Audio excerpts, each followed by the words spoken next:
Hello students, today we are starting a new lesson written by A.J. Cronin and the lesson name is Birth. It is related to the birth of a child. In this excerpt from the Citadel, Andrew Manson newly out of medical school. अब देखिए जितना भी जो ये पूरी जो story है इसमें देखिए जो एंड्रयू मैनसन होते हैं newly out of medical school, वो क्या है नए नए जो मेडिकल स्कूल है उससे वो उन्होंने क्या किया, आप कह सकते हैं कि उन्होंने पास आउट किया है. Has just begun his medical practice as an assistant to doctor Edward Page in the small Welsh mining town of Blaenelly. अब देखो बैलनले कहाँ है, वेल्स में एक जगह का नेम है, यानी कि एक टाउन है बैलनले में. और वहाँ उन्होंने क्या किए, प्रैक्टिस कर रहे हो, प्रैक्टिस यानी कि सीख रहे हो, मेडिकल की जो स्टडी होती है वो कंप्लीट कर ली है. बट उसके बाद क्या होता है आपको भी पता है कि उसके बाद after completing the degree we have some practice for the profession. हमें क्या होता है कि कंप्लीट करने के बाद हमें अपने प्रोफेशन में अच्छा करने के लिए हमें प्रैक्टिस की भी क्या होती है, ज़रूरत होती है. तो ऐसे ही उन्होंने एज एन असिस्टेंट उन्होंने जो डॉक्टर एडवर्ड पेज हैं उनके साथ उन्होंने क्या किया, काम किया है. As he is returning from a disappointing evening, और उसी टाइम जब वो एज अ असिस्टेंट वर्क कर रहे थे तो वो जब वो लौट रहे थे शाम को, डिसअपॉइंटिंग इवनिंग, डिसअपॉइंटमेंट मीन्स होता है देखिए उदास, यानी कि जिसमें क्या हो कोई एक्टिविटी एनर्जेटिक उनकी कोई इवनिंग नहीं जा रही थी, तो वो भी कैसी थी उनकी उस वो इवनिंग भी, वो शाम भी उनकी डिसअपॉइंटिंग थी. विथ क्रिस्टीन, किसके साथ जा रहे थे वो, क्रिस्टीन के साथ वो जा रहे थे. द गर्ल ही लव्स, वो क्रिस्टीन कौन है, वो लड़की है जिससे वो क्या करते हैं, लव करते हैं. ही इज़ मेट बाय जो मॉर्गन, और उसी टाइम वो किससे मिलते हैं, जो मॉर्गन से मिलते हैं. Joe and his wife who have been married newly 20 years are expecting their first child. अब देखिए जो और हिज वाइफ, यानी कि जो और जो उनकी वाइफ हैं, दे हैव बीन मतलब उनकी अभी भी क्या हुई है, शादी हुई है, नियरली 20 years. ठीक है, are expecting their first child, वो क्या कर रहे हैं, अपने फर्स्ट चाइल्ड के लिए क्या कर रहे हैं, प्रिपरेशन कर रहे हैं, यानी कि वो अपने फर्स्ट चाइल्ड के लिए मतलब एक्सपेक्टिंग मतलब कि वो अपना फर्स्ट चाइल्ड चाहते हैं. पूरी स्टोरी अब इसी से रिलेटेड है, तो इसी that's why the name of the chapter is birth. इसीलिए जो इस चैप्टर का नेम है वो क्या है, बर्थ है, क्योंकि ये चाइल्ड के बर्थ से रिलेटेड है. तो ऑब्वियसली चैप्टर का नेम जो है वो उसी पे बेस्ड है. Though it was nearly midnight when Andrew reached Bangor, he found Joe Morgan waiting for him. देखिए it was nearly midnight, देखिए आधी रात की बात है. When Andrew reached Bangor, Bangor क्या है, जहाँ वो मतलब जगह का नेम है. जैसे ही वो बैरिंगर पहुँचते हैं एंड्रयू, ही फाउंड, वो पाते हैं कि जो मॉर्गन है वो उनका वेट कर रहे हैं, यानी कि जो मॉर्गन है किसका वेट कर रहे हैं, एंड्रयू का वो वेट कर रहे हैं. Walking up and down with short steps between the closed surgery and the entrance to the house. और वो कहाँ, मतलब जहाँ पे जो सर्जरी हुई थी वहाँ पे, और जो घर का एंट्रेंस है वो वहाँ से मतलब कुछ स्टेप्स वो आगे की ओर बढ़ाते हैं. At the sight of him the burly drillers face expressed relief. अब उसी समय क्या होता है, बर्ली ड्रिलर जो होता है उनके फेस में क्या मतलब रिलीफ, उनको रिलीफ मिलता है, किस वजह से, कि जो डॉक्टर हैं वो उनसे क्या है, उनसे उनकी मीटिंग फिक्स हो गई है.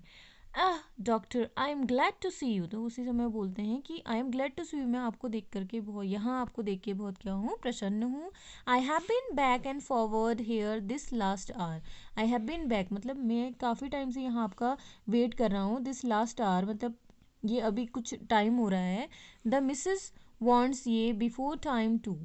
Andrew abruptly recalled from the contemplation of his own affairs told Morgan to wait. अब उसी समय क्या होता है, जो मॉर्गन को वो ये सारी चीज़ें बताता है कि तुम थोड़ी देर रुको, मैं अपना काम ख़त्म करके आता हूँ. He went in to the house for his bag, और उसी टाइम वो क्या करता है, फिर वो जब वो अपने घर चले जाते हैं तो वो जो कौन है, एंड्रयू है, वो अपने बैग के साथ घर के अंदर चले जाते हैं, और जो मॉर्गन है, जो मॉर्गन वो घर के बाहर क्या कर रहा है, वेट कर रहा है. Then together they set out for number 12 Bellina Terrace, और वो उसके बाद कहाँ जाते हैं, नंबर 12, यानी कि ये कहाँ है, उनके हाउस का नंबर है, यानी कि उनके घर का नंबर है नंबर 12 बेलिना टेरेस. ये एड्रेस है उनके घर का. The night air was cool, और उसी टाइम क्या है, जो नाइट है, जो रात है, उसमें कैसी हवा चल रही है, बिल्कुल ठंडी हवाएं चल रही है. And deep with quite mystery usually so perceptive, Andrew now fell dull and listless. अब देखिए पूरे दिन जो है एंड्रयू ने क्या है, उनके किस एज ए असिस्टेंट वो डॉक्टर एडवर्ड पेज के साथ काम कर रहे हैं, तो वो दिन भर उनका जो रूटीन है वो कैसा था, बिजी था, जिस वजह से वो क्या हो गए, थक गए हैं। और अब वो कैसा फील कर रहे हैं, डल और लिस्टलेस, यानी कि अब उन्हें मतलब नींद भी आ रही है उन्हें, और बिल्कुल उनकी जो एनर्जी है वो क्या हो गई है, लॉस्ट हो गई है। उन्होंने अपनी एनर्जी भी, उनकी मतलब ये मान लीजिए उनकी एनर्जी जो है वो ख़त्म हो चुकी है। He had no premonition that this night call would prove unusual, still less that it would influence his whole future in Ballinley. अब उन्हें ये भी पता है कि मतलब ये नाइट उनके लिए क्या है, इम्पॉर्टेंट नाइट है, क्योंकि ये जो नाइट है ये ही उनका फ्यूचर, बैलेंले में उनका फ्यूचर कैसा होगा, उनका भविष्य कैसा होगा, ये इससे क्या होगा, डिसाइड होगा इस नाइट से। The two men walked in silence until they reached the door of number 12. अब दोनों क्या है, चलते जाते इन साइलेंस, मतलब वो चुप हैं और चलते जा रहे हैं। कहाँ पहुँचते हैं उसके बाद वो नंबर 12 जो एड्रेस दिया था उन्होंने अपने घर का, वहाँ वो पहुँच रहे हैं। देन जो Drew up short, I will not come in he said. तो उसी समय जो मॉर्गन है वो क्या बोलते हैं एंड्रयू से कि आप अंदर चले जाइए, मैं अंदर नहीं आऊँगा। And his voice showed sign of strain. और उसी समय जिस आवाज़ में जो कहता है कि मैं अंदर नहीं आऊँगा डॉक्टर से, कि आप अंदर चले जाइए, तो उसी समय जो उसकी आवाज़ थी वो कैसी थी, स्ट्रेन था, उसमें दर्द था, उसमें क्या थी, एक आप बोल सकते कि उसमें एक स्ट्रेस था, एक चिंता थी उसमें। But man I know you will do well for us. तो वो उसी से, बट वो फिर क्या कहते हैं उनसे, एंड्रयू से वो बोल रहे हैं कि बट मुझे भरोसा है कि आप क्या करोगे, हमारे लिए जो भी आप करोगे वो क्या होगा, वेल होगा, यानी कि वो सारा अच्छा ही होगा जो भी आप करोगे। Inside, a narrow stair led up to a small bedroom. अब देखिए वहाँ क्या है, इनसाइड जैसे ही वो घर के अंदर जाते हैं वो देखते हैं कि एक नैरो स्टेयर है, यानी कि पतली सी क्या है, सीढ़ियाँ हैं, बिल्कुल उसमें ज़्यादा स्पेस नहीं है। Led up to a small bedroom, वो कहाँ जा रही है, स्मॉल एक छोटे से बेडरूम की ओर वो जा रही है। Clean but poorly furnished. अब वो देखिए जो बेडरूम है वो कैसा है, वो साफ़ तो है बट पुअरली फर्निश्ड, यानी कि कैसा है, साफ़ है बट अच्छा नहीं है। कहने का मतलब है कि सारी चीज़ें उसमें क्या है, फिनिशिंग उसकी अच्छी नहीं है। और जो उसका फर्निश्ड है, मतलब जो उसका फर्श कह सकते हैं, या जो पूरा हाउस है वो कैसा है, अच्छा नहीं है। उससे उसे देख के कैसा लग रहा है, एक पुअर आदमी का जैसा घर होता है वैसी उसे देख के उसे फीलिंग आ रही है। And lit only by an oil lamp. और वहाँ पे क्या है, बस एक क्या है, एक लैम्प जल रहा है, ऑयल लैम्प, यानी कि जो ऑयल से जलता है वो लैम्प उस रूम में जल रहा है। Here Mrs Morgan's mother. और वहाँ पे क्या है, जो मिसिस मॉर्गन है उनकी मदर है, a tall grey heard women. और वो कैसी हैं, टॉल हैं, ग्रे कलर के उनके हेयर हैं, ऑफ नियरली 70। वो कितनी ईयर्स की हैं, मतलब लगभग वो आइडिया लगा रहे हैं कि लगभग वो 70 ईयर्स की होंगी। And the stout elderly midwife waited beside the patient. और उसी टाइम क्या है, जो मिडवाइफ है वो पेशेंट के आसपास क्या कर रही है, उसके आसपास वो वेट कर रही हैं। Watching Andrew's expression as he moved about the room. और वो एंड्रयू के एक्सप्रेशन को क्या करती है, मतलब वो एंड्रयू का जो एक्सप्रेशन है उसे भी वो मेज़र कर रही हैं। Let me make you a cup of T doctor batch, said the former quickly after a few moments. और उसी टाइम वो कहती है कि डॉक्टर मैं आपके लिए क्या लेके आती हूँ, एक कप चाय लेके आती हूँ। Andrew smiled faintly. और देखिए जो एंड्रयू है वो पूरे दिन भर वर्क करके क्या हो गए, थक गए हैं, तो फैंटली, फैंट मीन्स वैसे बेहोश होना होता है, तो ऐसे उन्हें नींद सी आ रही है रात को।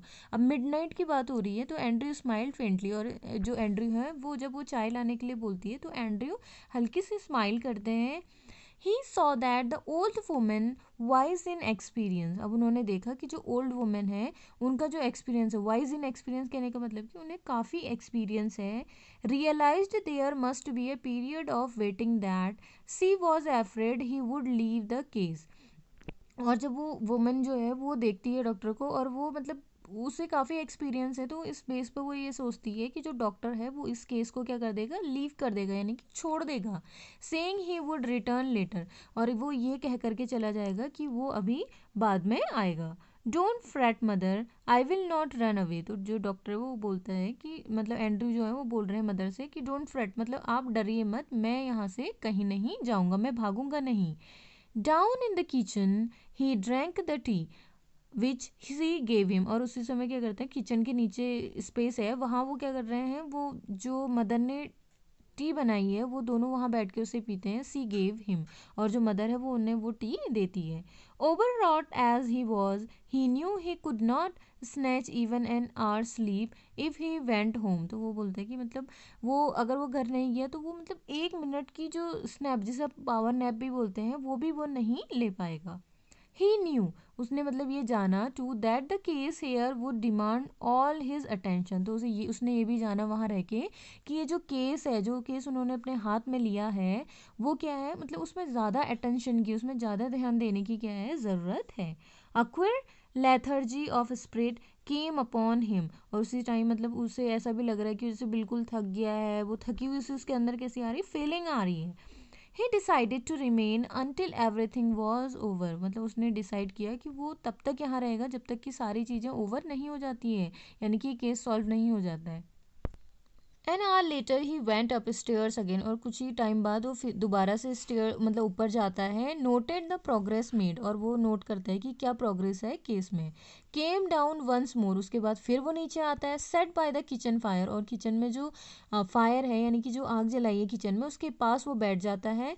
It was still except for the rustle of a cinder in the grate and the slow tick tock of the wall clock, और वो वहाँ बैठे, उसे नींद भी आ रही है, वो थका हुआ भी है, और वो उसे क्या है, टिक टॉक की आवाज़ सुनाई दे रही है वॉल क्लॉक की, यानी कि दीवार में जो क्लॉक लगी है उसकी आवाज़ भी उसे सुनाई दे रही है, tick tock tick tock. No there was another sound. अब देखिए वहाँ पे क्या है, नहीं, देयर वॉज अनदर साउंड, उसी टाइम एक अनदर साउंड भी आती है. The beat of Morgan's footsteps as he paced in the street outside, और उसी टाइम उसे जो मॉर्गन जो बाहर है, जिसने घर के अंदर आने से मना कर दिया था, उसके पैरों की आवाज़ भी आ रही है, जैसे वो स्ट्रीट में इधर उधर टेंशन से वो इधर उधर वॉक कर रहा है, चल रहा है.